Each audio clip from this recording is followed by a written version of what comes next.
What's going on, everybody, and welcome back to the Locked On Pirates podcast. I am, of course, your host, who does the most, Ethan Smith. Welcome back to that Locked On Pirates podcast, everybody. I hope you guys all enjoyed the O'Neill Cruz episode from yesterday with Lindsey Crosby. I hope you guys all enjoyed the episode with Connor Thomas on Tuesday as we previewed the World Series, which is starting tomorrow in Houston. On tomorrow's episode, we're going to be talking about the outfield a little bit ahead of the World Series, as well as my predictions for Game 1 of the World Series, so be ready for that. On today's episode, though, we're covering Ke'Bryan Hayes, the guy who got the big extension at the beginning of this year. We're going to talk about his 2022 season, take a look at his baseball reference and his StatCast page, kind of give my thoughts on what was really an up and down year for Ke'Bryan Hayes, despite the fact that with the extension, he's going to be here for quite some time. Also, why that extension should be a reason the Pirates should continue to build the team in that way and in that direction, as I talked about yesterday a little bit. And other than that, we're going to get into some other things as well with Bryan Reynolds being up for a Silver Slugger Award in the National League. With that said, guys, my name is Ethan Smith of the Locked On Pirates podcast. Thank you for making me your first listen of the day, even if it's in the afternoon, every single day here on the Locked On Podcast Network, where we are still pumping out episodes in the offseason talking about this wonderful Pittsburgh Pirates team. And enough of the intro. Play that intro music, and let's get into today's episode, everybody. You are Locked On Pirates, your daily Pittsburgh Pirates podcast. Part of the Locked On Podcast Network, your team every day.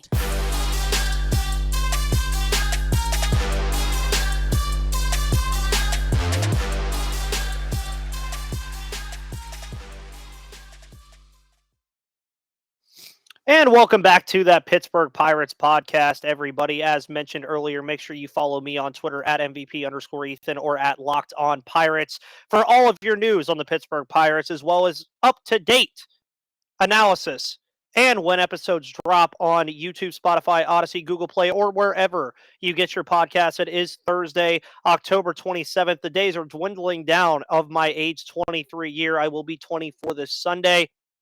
So it's going to be a fun time. We're going to have Gary Morgan on next week as well on Monday on Halloween. So that's going to be a fun episode as well. But on today's episode, as mentioned before, we are talking about Ke'Bryan Hayes. And Ke'Bryan Hayes, at the beginning of the year, it was awesome to see him get that extension that he rightfully deserved, I felt, after a 2021 that saw him get injured in the second game against the Chicago Cubs, but he came back and played well. Of course, he burst onto the scene in 2020 with his bat and his defense. He's up for a Gold Glove award this year, which I think rightfully so he should win, but we will see, because I hate the fact that they take offense into account for a defensive award, which is why I still think it's going to be given to Nolan Arenado in the National League. Ke'Bryan Hayes had a phenomenal year. For all intents and purposes on the defensive side of things. He did have those hiccups every once in a while, but even the best defenders in all of baseball all have their hiccups every once in a while. And it's just something that you have to kind of live with, even if the guy, as mentioned earlier, is a guy like Ke'Bryan Hayes, who literally led all of baseball in defensive run save this year. The guy was electric at times over there at third base. He was keeping the Pirates in games they had no business being in with some of his stops over at third base. He's really helped O'Neill Cruz a little bit in the defensive department. Rodolfo Castro would slide in over there a little bit at third base to be of assistance when Hayes was on the injured list at times this year. And we're going to take a look at his baseball reference page first, which is going to cover my mouth a little bit. But yes, this is still me talking. And you look at his career thus far, which has been a little bit limited by injury and also small stints on the IL, as well as just some stints where he just did not look great hitting the baseball. But at the end of the day, you're looking at a guy who's a career 8.5 WAR guy. He had a 4.3 WAR this year, which is something you will always take on a team like the Pittsburgh Pirates, who struggled mightily this season again with 100 losses. 244 average, you kind of look at that at first and you're like, okay, this could be a ton better than it should be. The home runs is where I think I would like him to improve a little bit more. Of course, if you watched a lot of the season this year, he was struggling a lot with getting the ball over the fence, even when he would get ridiculously good contact. And we'll get a little bit into that a little bit more on the StatCast page. around that 245 to 250 range in the batting average department is not bad for Ke'Bryan Hayes whatsoever, because you knew already with the extension that he signed, 8 years, $70 million, you were paying for the glove. And basically, if the bat comes along with it, that's a cherry on top to what kind of player he already is. And Ke'Bryan Hayes, again, I already own his jersey. He's going to be here for a very long time. The Pirates felt that way. They extended him right off the rip. And I think it was warranted, because then we take a look at his career stats: 261 batting average, 326 on base percentage, 386 slugging, and a 712 OPS. If he can be in the department of 250 to 260 year in and year out with an almost 400 slugging percentage, with the defense that he brings at the hot corner, that extension is going to be so big for this Pittsburgh Pirates team. It really is. And then, of course, you see the OPS plus 87 this year, 97 over the course of his career. Again, he's had better years, but let's also keep in mind of ourselves that when we first saw Ke'Bryan Hayes in the truncated 2020 year, he didn't play that much because there weren't enough games to play that much. In 2021, he gets hurt in the second game of the season against the Chicago Cubs, doesn't come back until the middle of the year around June or July. So he only got a couple months there. And then even this year, he was on and off the injured list a lot. He was dealing with a nagging back injury. He had a couple of other injuries, like with the wrist and stuff like that. I think that's one of the bigger concerns surrounding Ke'Bryan Hayes at this current juncture, is the fact that he does have an injury history that is piling up pretty quickly. But at the flip side of things, when this team does start contending, that contract is going to be very team friendly. 8 years, $70 million, especially for a team like this Pittsburgh Pirates team, that seems expensive, but it's really not. I mean, you're looking at an AAV around $9 million a year. I believe it drops as the years go by. I forget how the structure of the contract was made, but I know it's not the same every year. But you also still have to understand that with the way the Pirates operated this year, you wanted to see something more out of Ke'Bryan Hayes. You really did. And with this batting average total here that I'm going to now take off the screen, I still think you have to be okay with the fact that he hit 244 this year. I think the main gripe was the fact that he wasn't hitting the home run ball like we know he can. He does have the power potential to be a 20 home run guy, and the RBIs weren't really there either. Of course, he was batting leadoff for a big portion of the year to begin the year. Then he slid down the lineup a little bit, and you started to see some adjustments there. And I actually kind of liked him down farther in the lineup, and I thought that his place in the lineup was a lot better farther down the order, because again, the first thing that you think about with Ke'Bryan Hayes when it comes to him is not his defense. It never is going to, or is not his offense. I'm sorry. It's never going to be a 300 season. Now, if he brings the same defensive intensity and hits 300 with like some crazy OPS numbers and slugging numbers, you're talking about a guy who could win the MVP in the National League. So we'll talk about him just a little bit more here, but I want to let you guys know about the wonderful people over at Rhone. Rhone, of course, is the sponsor of today's episode. Please strive, again, to go after Rhone. The dress shirt was due for a radical reinvention, and Rhone stepped up to the challenge. Rhone's commuter shirt is the most comfortable, breathable, and flexible shirt known to man, and here's why. Mobility is everything. Rhone's comfortable four-way stretch fabric provides breathability and flexibility that leaves you free to enjoy what life throws your way, from your commute to work to your 18 holes of golf. Looking good is easy. It's time to feel confident with a wrinkle-free shirt without the hassle. With Rhone's wrinkle release technology, wrinkles disappear as you stretch and wear the shirt. It's that easy. Odor-free tech with Gold Fusion. Anti-odor technology. You'll be smelling fresh and clean all day long. And on top of that, Rhone is 100% machine washable, so you can ditch the dry cleaner altogether. The shirt I'm currently wearing right now is actually from Rhone. I wore it to work today, and it did a very good job. It was a little bit hot in there. We had the heat on because it was a little cold this morning in Savannah. We turned it up or down a little bit later on in the day, but no sweat. I didn't have to worry about sweat getting under here. You know, you see, look, you could even see no sweat. You wouldn't even notice anyway because it's black, but still, Rhone creates some awesome dress shirts. The commuter shirt can get you through any workday straight into whatever comes next. Head to roan.com/lockedon and use promo code lockedon to save 20% off your entire order. That's 20% off your entire order when you head to Roan, that's RHONE.com/lockedon, and use code lockedon. It's time to find your corner office comfort and upgrade your closet with Roan, and use code lockedon to save 20% at roan.com/lockedon. Love Roan over there. Those people are awesome. I love this shirt a lot. And, I might be coming out for the award of Best Dressed Podcast Host today because, you got the sunglasses. I got the hair out a little bit today. Got the arm tattoo, got the dress shirt going on with the chain. Have to have fun with you guys. I always love when you guys tune into these episodes. I love the comments. I love the Twitter interactions. I love everything about everything that you guys bring to the table. And this is why I do this podcast. It's for you. I am a fan of the Pittsburgh Pirates. You're a fan of the Pittsburgh Pirates. I am a fan who does a podcast for fans, by fans. That is how it will always be and continue to stay. With that said, we were talking about Ke'Bryan Hayes and his season, and we're going to bring up his StatCast page here, which is a loaded bag of percentile rankings and his spray chart. Because if you look at his spray chart for starters, if we're going to start there, you know that he likes to push the ball towards the left center field part of the park. You can tell that just by looking at the spray chart if you're on YouTube. And you can see that there's some in there where it was just a double, just a double, just a double, just a double. Like there's a lot of doubles up in there. There's a triple in there. Few more feet, you're talking about a 15 home run season for Ke'Bryan Hayes instead of a 7 or an 8 home run season this year. That changes the trajectory, I think, of how we would look at this Pirates team this year. You look at the amount of singles that he got this year based off of where he was hitting the ball into the infield and the outfield. He had a couple home runs over the Clemente wall this year, which was very surprising. He's not the biggest pull hitter in the world. Looking at that spray chart is very convincing because I know if Ke'Bryan Hayes connects with the ball, he's going to get some success.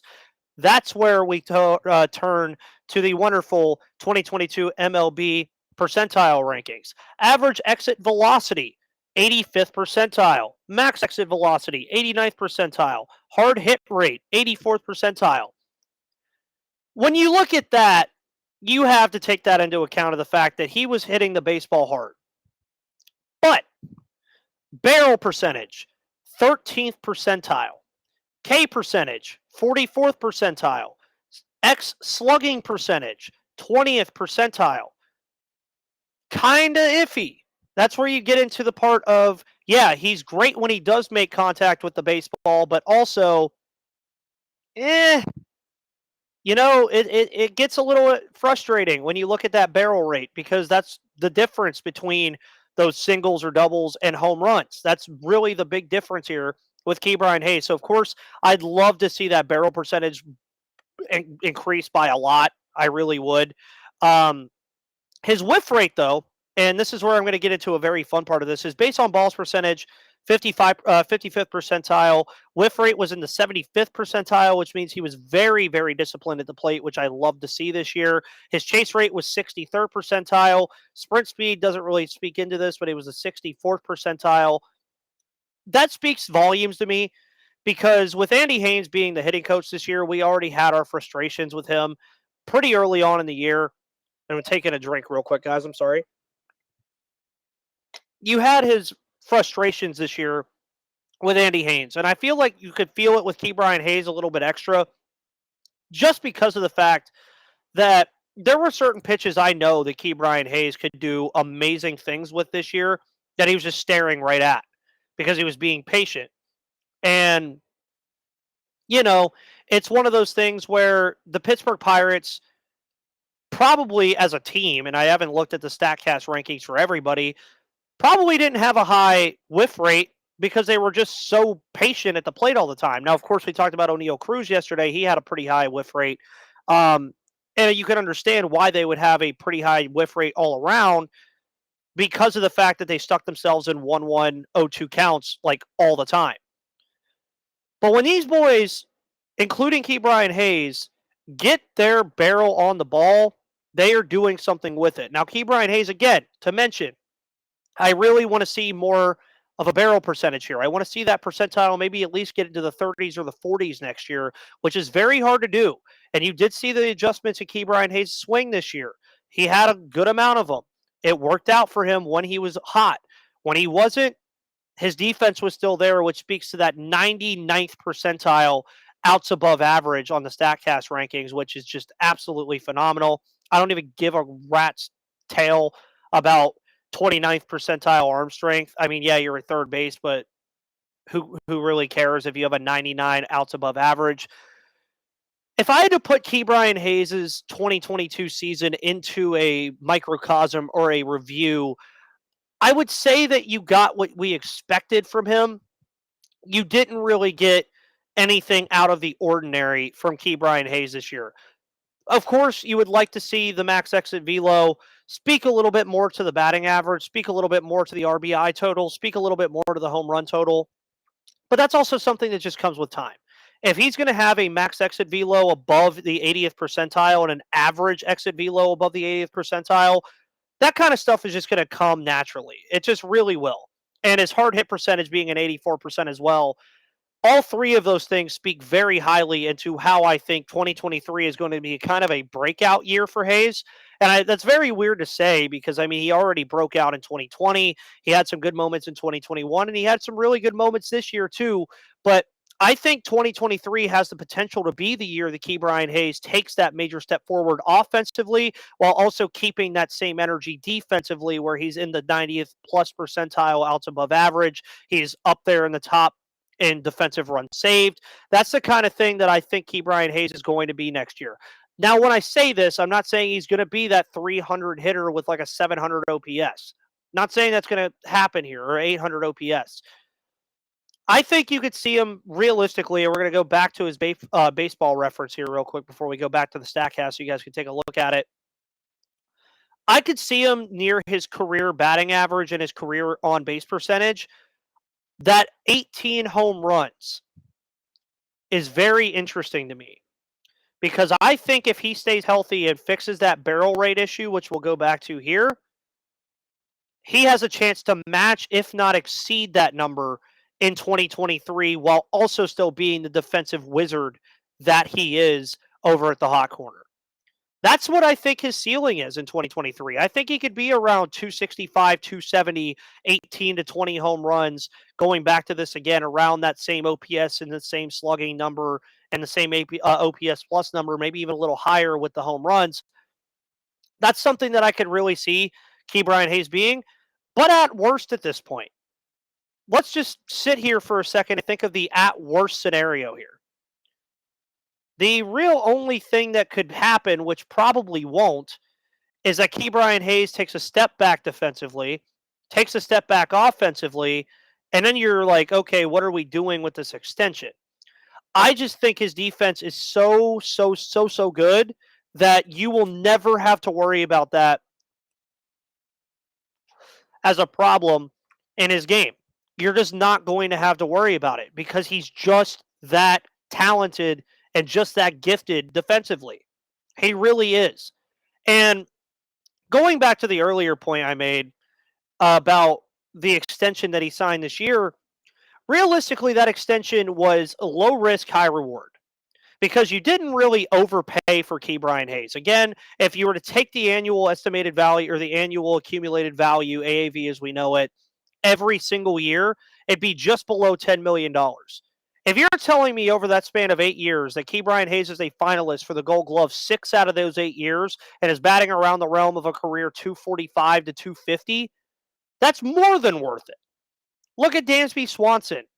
Look at Andrelton Simmons a few years ago in Atlanta. Look at Manny Machado. Look at Brendan Rodgers. Look at Paul DeJong or Tyler O'Neill or one of these guys that's very gifted defensively that, albeit may not be that superstar hitter in your lineup, but he's worth $9 million defensively because, again, to pull this back up, look at his freaking WAR this year. 4.3 WAR, dude. 99 outs above average. I cannot emphasize that more. There are players on this team, though, that I think should warrant that kind of extension that Ke'Bryan Hayes got. I mentioned O'Neal Cruz yesterday in my player review with Lindsey Crosby about the idea that the Pirates should already be talking to O'Neal Cruz about an extension, and he brought up the point that maybe they want to see a little bit more out of the defensive category with him, and they could at least have the number ready, and if they see that uptick in defense, they can go ahead and put that contract up. The Pirates have to be a team based off of baseball's financial structure. They have to do what they did with Ke'Bryan Hayes more often if they want to be successful and sustain that success. Why do I say that? Because at some point, say you let O'Neal Cruz, or even now, Ke'Bryan Hayes, say Ke'Bryan Hayes comes out in 2023, bats 285, 20 home runs, 90 RBIs, wins a Gold Glove. At that point, you're not going to be able to re-sign him. He's going to be too expensive. If he does that now you're looking like a genius as a front office, and Ben Cherington looks like a genius because he signed him to 8 years, $70 million, and got a Gold Glove winner who batted 280 this year. That's the low risk, high reward here. So with O'Neal Cruz, Rodolfo Castro, Mitch Keller, Roansy Contreras, sign them to those low risk, high reward extensions. Give them 3 or 4 years. Buy out some of that arbitration. Extend them out a little bit. Because of what that would also do at this point is it would give the team a solidified core that people can actually look at and say, we know that Rodolfo Castro, Brian Reynolds, Ke'Bryan Hayes, Mitch Keller, Roansy Contreras, that whole group is going to be there.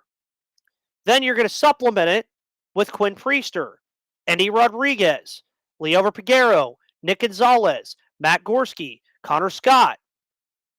Maybe a guy we've already seen, like Canaan Smith-Njigba, puts himself in the mold. Maybe Jack Sawinski figures out his strikeout rate, puts himself in the mold.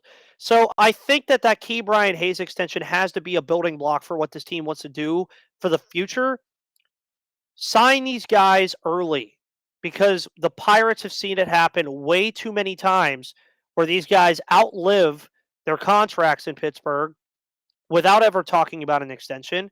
And then when the time comes when they're in a contract year or about to enter a contract year, the Pirates don't have a choice but to trade them because they cannot afford to pay them based off of what Nutting makes available for the general manager to use. And that's why I like the idea of going out in free agency and improving this team and doing good things with it. But also there's a hesitancy there because they need to make sure that they sign internally first. Lock up those guys like you locked up Ke'Bryan Hayes. Lock and key. That's what I said. As soon as you got that extension, lock and key. Why?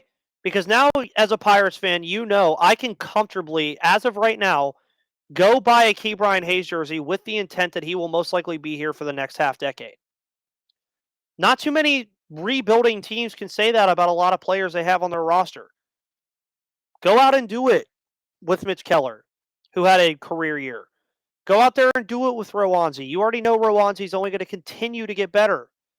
Maybe Luis Ortiz comes out of the woodwork and continues to be good. Do it with him. Because you know who's a team right now that you could use as the perfect example for this? The Atlanta Braves. They saw how good Austin Riley was. Extension. Ozzie Albies. Extension. Dansby Swanson. Extension. Ronald Acuna. Extension. Spencer Strider. Extension in his rookie year. Because they saw how important it is to keep those guys around on cheap deals so that you could build the team around them and use them as building blocks and a core to be a sustained winner. And I think Ke'Bryan Hayes is the perfect example of that for this Pirates team, and I think that's how they need to operate moving forward. I'm excited for 2023 Ke'Bryan Hayes, and I want to know about your excitement as well. Make sure you talk about today's episode on Twitter at MVP_Ethan or at Locked On Pirates. Thank you guys so much for tuning in, as you always do. Make sure you go check out Locked On Sports today. Of course, as mentioned yesterday, Connor Thomas and H-Town Wheelhouse of Locked On Phillies and Locked On Astros were on the last couple of days to preview the World Series. So make sure you go check that out if you want your baseball fix of sorts before the World Series starts tomorrow. With that said, guys, I will be back tomorrow talking about the outfield and Brian Reynolds potentially being a Silver Slugger Award finalist after what appeared to be a down year for him. We're going to talk about all of that and more tomorrow on the Locked On Pirates podcast. But with that said, guys, see you on the flip side.